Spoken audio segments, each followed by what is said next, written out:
បាទសូមជម្រាបសួរបាទបងប្អូនជាកសិករបាទចំណានជាពលរដ្ឋលក់និងចែកទេរបស់ខ្ញុំឌីបាទខែដៃខ្ញុំសូមបងស្រាយចម្ងល់របស់បងប្អូនដែលគាត់ធ្វើស្រែ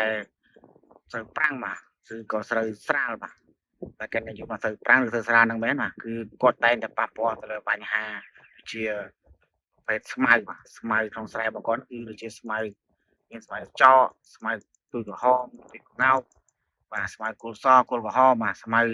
យួនស្មៅអីហ្នឹងបាទគឺតែងតែមានក្នុងស្រែរបស់គាត់បាទថ្ងៃនេះខ្ញុំសូមណែនាំថ្នាំបាទណែនាំថ្នាំសម្រាប់កម្ចាត់ស្មៅពពួកស្មៅហ្នឹងបាទម៉ាប្រានេះគឺវាអាចកម្ចាត់ពពួកស្មៅទាំងអស់ហ្នឹងបានបាទហើយម៉ាប្រានេះគឺវាផ្សំឡើងជាមួយពីរសារធាតុបាទគឺសារធាតុប្រូប៉ានីសនិងមេតាមីហ្វបាទហើយម៉ាប្រាដែរគឺយើងប្រើទៅលើដំណាំស្រូវប្រាំងឬក៏ស្រូវស្រាលហ្នឹងគឺចំណុះវាត្រឹមតែ100ទៅ150ក្នុងធុង25លីត្របាទហើយសម្រាប់ម៉ាប្រាដែរគឺយើងអាចបាញ់ជាមួយនឹងថ្នាំស្មៅដតេទៀតបានដែរជាប្រភេទនេះបាទប្រភេទម៉ាមេស៊ីបាទបើបងប្អូនយកទៅប្រើប្រាស់បាទពីបុកនេះគឺវាមានប្រសិទ្ធភាពខ្ពស់មែនទែនបាទគឺវាសម្រាប់ទាំងស្មៅយួនស្មៅពេលក្តាមគឺសម្រាប់ទាំងស្មៅគល់ក្រហមកងោក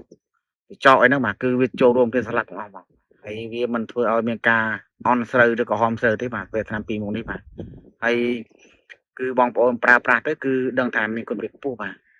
ទសម្រាប់បងប្អូនឬក៏ប្រជាកសិករឬក៏បងប្អូនទីប៉ូដែលគាត់ចង់យកទៅប្រើប្រាស់ឬក៏ចង់លក់បន្តបាទសូមបងប្អូនតាក់ទងទៅក្នុងเพจរបស់ខ្ញុំនេះបាទដែលមាននៅក្នុងវីដេអូនេះផងដែរបាទសូមអរគុណសូមជម្រាបលា